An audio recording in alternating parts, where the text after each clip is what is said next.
Hello everyone, good morning. आप सभी को एग्ज़ाम एक्सप्रेस यूट्यूब चैनल में स्वागत है। आप सभी का एग्ज़ाम एक्सप्रेस यूट्यूब चैनल में स्वागत है।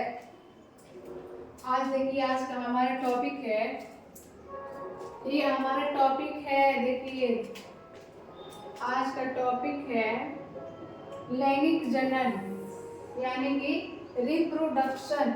ये सेक्सुअल रिप्रोडक्शन, आज का हमारा टॉपिक है सेक्सुअल रिप्रोडक्शन।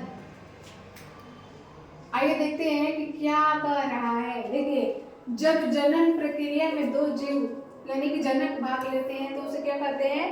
लैंगिक जनन। जो जीव नर और मादा दोनों मिलकर के आपसी संलयन करते हैं और संलयन करके पुनः अपने जैसे नहीं बल्कि भिन्न संतति को जन्म देते हैं, उसे लैंगिक जनन कहते हैं। जो जीव आपसी संलयन करके संतति का निर्माण करते हैं और वो संतति अपने जनकों से भिन्न होती है, उसे लैंगिक जनन यानी कि सेक्सुअल रिप्रोडक्शन कहा जाता है। तो ये देखिए, ये जो इसका क्रिया है, विधि है, 1 नंबर में है अर्धसूत्री विभाजन एवं निषेचन की क्रिया। तो यहाँ पर देखिए क्या कर रहा है कि एक है, इसमें 2 टॉपिक है, एक है अर्धसूत्री विभाजन और दूसरा है कि निषेचन की क्रिया। देखिए, अर्धसूत्री विभाजन पहले होता है या निषेचन पहले होता है? हम यहाँ पे देखेंगे कि क्या अर्धसूत्री जो विभाजन है वो पहले होता है या निषेचन की क्रिया पहले होता है।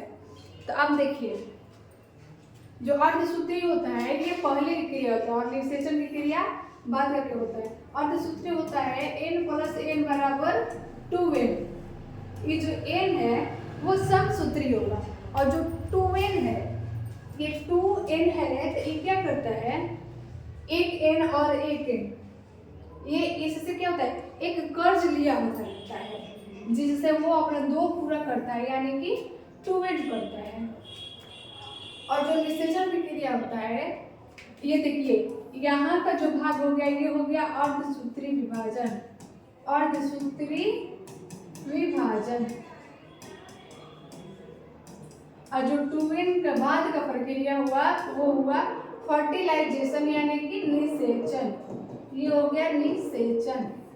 आई होप कि आप सभी को ये टॉपिक समझ में आ गया हो। 1 नंबर जो टॉपिक है आप सभी को समझ में आ गया हो।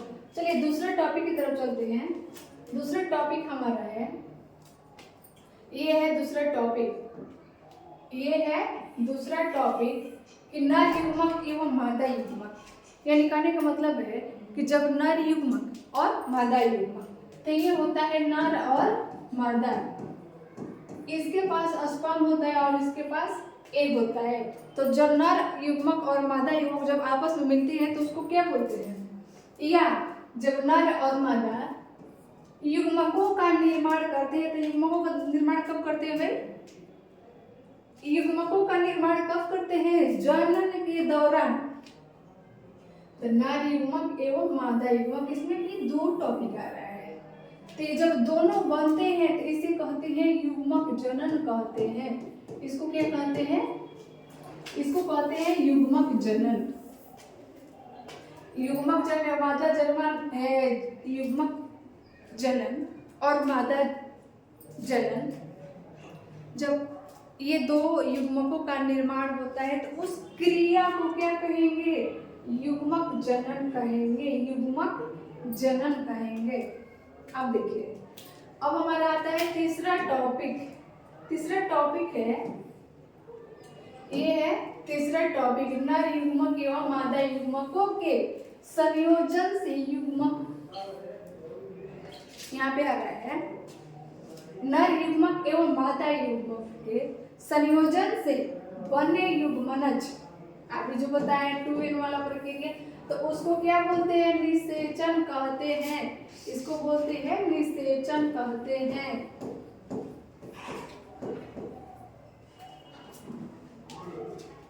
गैमिट प्लस गैमिट बराबर जाइगोट।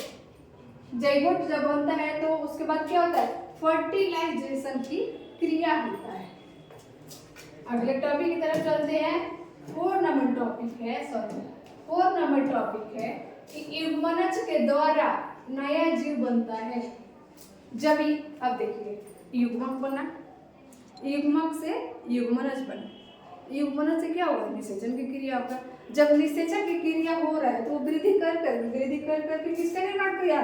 भ्रूणीय परिवर्ध का। भ्रूणीय परिवर्ध ये पुनः जा करके यूटेरस यानी कि गर्भ अवस्था में पुनः जा करके स्थापित हो जाता है। किसके द्वारा भाई?